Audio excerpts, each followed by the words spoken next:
Welcome to 30 Minutes of Faith. We're very happy to have Genevieve Shiroma with us today from the Board of Directors at SMUD. Thank you for joining us. Thank you. We're glad to have you. Will you tell us where you were born and raised and grew up and went to high school and all those things that the viewers might know more about your background? Sure. Thank you, John. Well, first of all, I'm really pleased and honored to have this conversation with you and to be a part of 30 Minutes of Faith. So I grew up not too far away from here. I was born and raised in the Lodi, California area. It's in San Joaquin County. I grew up in a little community called Acampo, 3 miles north of Lodi. Middle of the Great Vineyards is how we, from Acampo, describe our community. And I went to a little elementary school there called Houston Elementary. The community was made up of a diverse group of people, not only diverse in ethnicity, but diverse in backgrounds. Some of us were farm worker kids. My dad was a farm worker. My mother also for a time. There were kids whose parents were the farmers. There were kids whose parents were civil servants, worked for the post office, worked for the city and county. Some folks who were union organizers. And all in all, we had a good life there. Growing up, as I say, in the middle of the Great Vineyards, there's something about being connected with the soil, with agriculture that really stays with you, has stayed with me to this day. Went to Lodi High School, class of 1972. Then went to community college in Stockton, San Joaquin Delta. And through a very good scholarship, the Cal Grant of its day, was able to transfer to UC Davis and get an engineering degree. Dial forward several decades later, I had an opportunity to run for the SMUD board. I grabbed that opportunity as a way to serve the community and have now had the privilege of serving on that SMUD board for 16 years. And have done so with distinction. Thank you. Thank you. Do you have siblings? I do. There were 4 of us. I say there were 4 of us because we lost my very dear middle sister, Amy, a few years ago to a post-surgery stroke. And I'll come back to that because that really affected all of us, affected me. And I'll tell you, faith really got us through that. My mother and father, farm worker parents. My mother raised 4 of us substantially by herself. My father, who is still with us today, would be the first to say that as a farm worker family, there are a lot of challenges, whether it is elements of poverty, being a family of color. There can be dealing with racism. My parents were born and raised in the Hawaiian Islands, moved to California after World War II in the late 1950s. Even in the aftermath of 120,000 Japanese Americans being taken to camp, their constitutional rights violated, and yet my parents felt that California would provide opportunities in a new era of civic discourse and a big land, a big land of the mainland. My father would be the first to say that he drank too much, he gambled too much. And my mother had to make the tough decision to separate from him for quite a long time. And so she raised us. We spent time on welfare. But even out of that, the community helped us. We were given opportunities. And substantially through my mother's faith, we thrived. As a child, did you feel the racism and biases and prejudices, poverty, all of those things that may or may not have gone? Did you feel those, or were you just going along as a kid? Both. As a kid, there also growing up in the country and growing up around agriculture, there is a sense of freedom too, where we kids could roam for miles on our bicycles.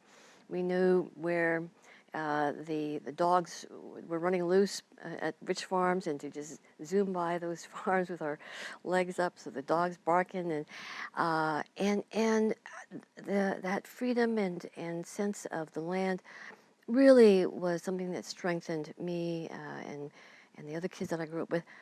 While also, yes, whether it's the remarks by folks, whether it was deliberate or not, the seeing the disparity in terms of the kids who have things, the kids who don't. I certainly felt it as a child, but I also felt that there were people in the community who cared, uh, who had compassion, who looked to give kids like me a chance and a leg up. And through that, it really is why I'm here today. Also, John, during that time, growing up as a child, my mother described herself as a baptized Mormon, not practicing, and in fact did not practice for the rest of her life, yet she had a very strong sense of faith. And as we were growing up there in a campo, she felt that uh, we kids ultimately would choose which path we would take, but meanwhile, she wanted to give us an opportunity to go to Sunday school. So there was a church in California, or in Lodi, that had a school bus that would go into the countryside and pick us kids up to go to Sunday school. So for many a year, my siblings and I would wait for this little school bus to come by our lane, hop on the bus, go into town, and go to Sunday school. And uh, in those years of going to Sunday school, I think it gave me a very strong sense of community, of the goodness of people, of faith, however you feel it, because again, there are many choices people have and paths people take. I would never sit here and say which one is the right one, but rather that there is something that connects us all, and whether you call it a higher power or God or what have you, I do know that for us growing up poor with adversity, that sense of faith was something that we could go to for strength and great comfort. So you learned to pray and learned to sing the sacred songs or Yes, hymns and all yes, of those sorts of things.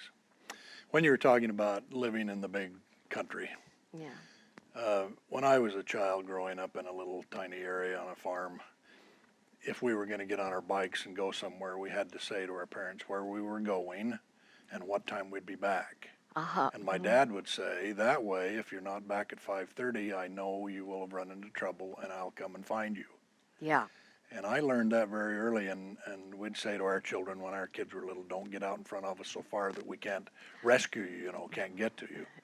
So a exactly, lot of those little things that were just farm stuff, being yes. able to roam the country and go chase the lizards and the snakes and everything else were very, very important to us.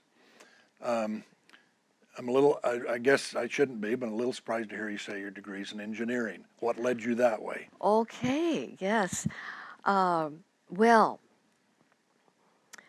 it was a journey because growing up you think, well, what do you want to be? Sure. And in the early years, I thought, well, maybe I'll be a teacher because I admired my teachers. Then going into community college, oh, I loved the chemistry and the biology and the science and the math. I also loved history, loved art. It was sort of, there were all these things at my doorstep that were interesting. But meanwhile, as you get older, you have to make some choices. So as I was poised to transfer to UC Davis, I had friends who were going to become doctors. They were pre-med. And I thought, well, why not that? So I chose bacteriology. as my degree, and I got I'd have to. never chosen that. Yes, I thought, well, this is something intriguing, different. Maybe it's a challenge. And in fact, it was a challenge. In my first year at UC Davis, I was taking all these classes on genetics and biochemistry and what have you. Found myself to be a pretty unhappy student, and it was reflected in my grades. So I had a moment of sitting there with my my two sisters. My brother was off, I think at that point in the Navy, and I was almost kind of having a crisis of what am I going to do? Uh, you know, the path that I thought I was on has not come to fruition, and my little sister said, Genevieve, it's not the end of the world. Okay? Just take some time to think it through. Perspective is always important. So I did one of these little analytical things with myself. What do I like? What am I good at? How could I translate that into a career? Because one must take care of oneself. Well, I like the math and the what they call the hard sciences, and I thought, well, I want this to be a practical thing too. I'm going to try one engineering class. So in that next quarter, I did take a materials science class, which is the engineering of materials. Loved it. Ended up changing my major in my senior year. Ended up tacking on 2 more years. Took 6 years to get my degree. Very, very happy, no regrets in doing that.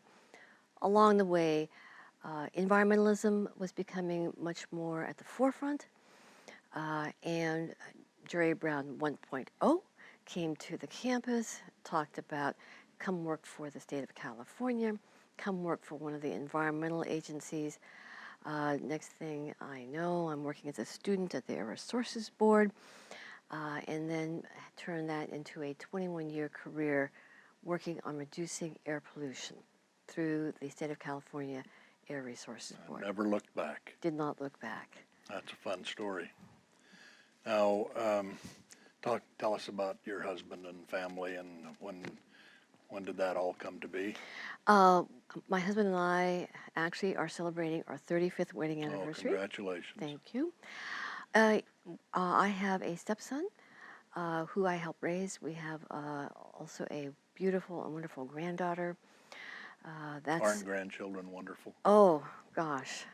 Oh, I tell you, anybody who is poised to become a grandparent, you are so lucky. I agree.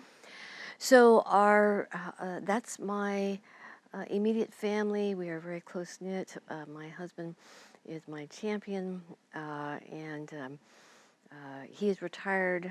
He retired as a software analyst. As I have thrown my hat in the ring and run for office, he has supported me absolutely, and he believes in the public good. For me, the major path that I chose for my life is public service. I have my youngest sister who chose a path of becoming a missionary, and missionary educator, and she and her husband spent 13 years in Kiev, actually. That sister, just to diverge for a moment from me, that sister, Bonnie, she is truly inspirational. She is a 15-year breast cancer survivor, the last 8 years at stage 4. And she and her husband came back from Kiev when her cancer, in fact, did spread. And that was 8 years ago. And she was given 2 to 3 years. Well, it's been 8 years. And she has just been an amazing individual. Her grace, her strength, her faith have, I think, made all the difference. Now, my path has been public service, whether it's the electric utility. I'm also a board member on our local United Way. And through these types of organizations, there is so much good that can be done.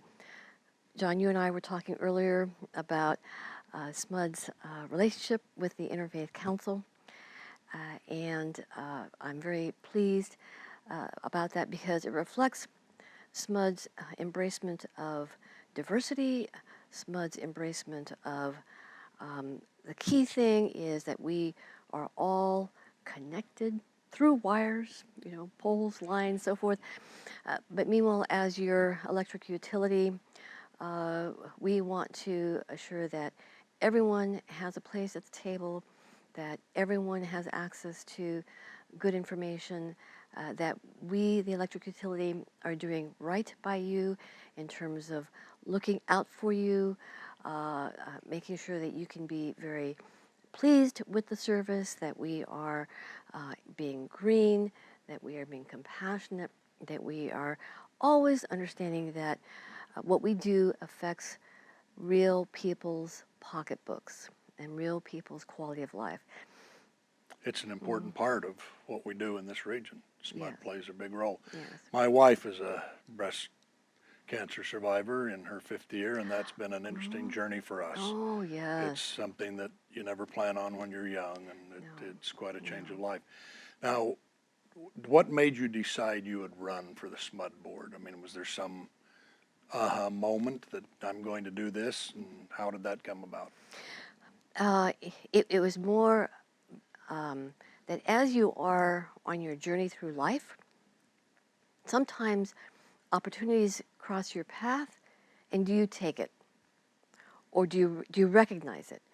And so some years prior to running for the SMUD board, I had run for the city council, and I ran for the city council as a means to take my community activism to a much higher level. I had been a neighborhood association member. I had worked on I live in Curtis Park. There's a rail yard there. Boy, it has been cleaned up of toxics. I was part of the neighborhood group that really pushed to make sure that it was being cleaned up properly, that it could be developed to become part of the neighborhood, and that is actually happening. I failed at that city council effort. But I didn't go away from that thinking, you know what, I'm never going to do it again. But rather I figured, there is, while it was a very disappointing experience, I didn't walk away. I felt, there may be something else out there for me. A new door will open. So I was gardening in my flower garden. I wasn't doing vegetables in my flower garden. I got a phone call from a friend who said, Genevieve, your representative on the SMUD board is not going to run. There's going to be a vacancy. So I said, are you running? Are you calling me to tell me you're running and you want my support? He goes, no, Genevieve, no, you should run. He says, look, at your work at the Air Resources Board, you worked on power plants. Okay? You have been a volunteer in the community. That's a perfect combination for running for the SMUD board. It's a public utility. You could use your work experience, you could use your community experience. You run. And I had 3 days to decide, okay, because the deadline was looming. And I thought, well, you know what? I'm going to talk to some folks. I'm going to go for it. And it presented another opportunity to serve the community. And my view on that, for me personally, goes back to those days in the Campo when folks in the community didn't give up on us. They helped us. They didn't have to, but they did. And there's the classic view of, well, you give back. Serving on something like the SMUD board is such a way to do that, because since we are in all segments of the community, we have an opportunity to pay attention and to really work at helping people through the quality of life, of light and power, and making sure that it is something reliable and affordable. When I was young and in the military and only a few months to go before my discharge, the chaplain of the Air Force came to talk to the chaplains and the people who assisted them, and that was me, the youngsters. And he was a 3-star general, and he had been around the block a couple of times, and he'd been to war, and he had gotten a pretty good look at life. And he said when he talked to this group, the next time you see God, one of the things he's going to ask you is, what have you done for the community? And there were other things he said that were important to me, but that one rang my bell and said, you can't just hide and work in your garden and not do anything else, sort of thing. Yeah. And that one rang my bell, and I've heard it ring many times since. I wish more people, we sort of think the people that are getting involved as activists are radicals, but Sure. most of them aren't. Most of them are just active in a cause that leaves the world a better place, better society. Absolutely. I think that there are many, many people within the region who care, and they may not be flashy about it. They may not be at the forefront of an organization, but they are truly making a difference. I see this oftentimes in the charitable campaign that SMUD runs. Every year, they work not only with the United Way, but with other organizations, and sometimes it's an individual nonprofit. I mean, anything from whether it's Habitat for Humanity or Women Escaping a Violent Environment or Happy Tales, what have you, or an individual's church. Okay? Every year, SMUD runs a campaign for the employees. There are 2,000 plus employees. And every year, these employees raise, this last year, I think they raised over $300,000 for charities in the community. And these are folks who are going about their day, doing their work, whether it's in the call center or the line crews or the people who are working on the hydroelectric system, who are donating their hard-earned money to help others. And then also, SMUD has an option, on the bill that if you want to give a dollar or so to a fund that helps those who are having a hard time paying their electricity bill. That fund has also raised thousands of dollars to help people who need a little extra hand to pay their electricity bill.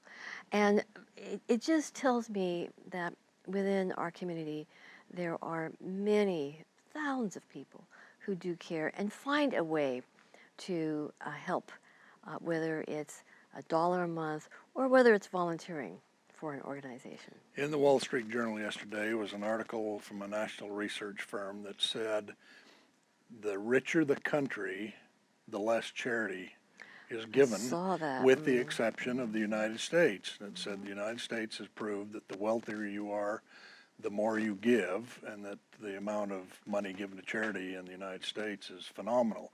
But one of the things that caught my eye is that it said 54% of all of the people surveyed in the United States claimed they were religious and believed that religion was an important part of their life in the city and the county and the state. So do we think we live in a religious area here in Sacramento? I'm not sure that I can say that we live in a religious area, but I do think that in the greater Sacramento region and the Six-County region, that there is a strong element of faith. And I think that that is represented by the sheer diversity of the Interfaith Council and the membership within the Interfaith Council. And also, you had shared with me earlier that there are, did you say 1,700? 1,700 religious organizations within the area. And I also see leaders of faith stepping forward during times of need in a very compassionate manner. and also when there are times of strife, towards speaking of understanding, of working together. So I have a sense that there is a very strong sense of faith within our greater Sacramento area. I'm sure you know more keenly, being a minister yourself, but that's my overall perception. Well, and you know, religion comes in a broad brush. It can Yes, be it all the does. way from, I want to meditate for 45 minutes before I go to Exactly. bed, to saying your prayers, to going to an evening mass, to, you know, there's 100 different ways to do this. And the Sabbath day is recognized Friday, Saturday, and Sunday in the world, and of course in Yes. our country. And so our weekends, I think, would find a lot of people in church. Yeah, And you could be in a think lot so. worse places than to be in church. absolutely. Yes. Do you think America's doing okay? I think that having traveled, my husband and I have been very privileged to travel to many countries, and when one does that, you appreciate the culture and the people of another country, and the importance of international relations, but it also gives you an appreciation for good old USA. Do we have troubles? Yes. Do we have times of crisis? Yes. But it seems to me each time America tries to do better. And in the timing of this interview, we are coming off of the 50th anniversary of the Selma March. Do we need to do more? Yes. Do we have the strength of that foundation there for us to help us see the way, to see how to do better? Yes. Plus, I just have so much faith in the American I do people.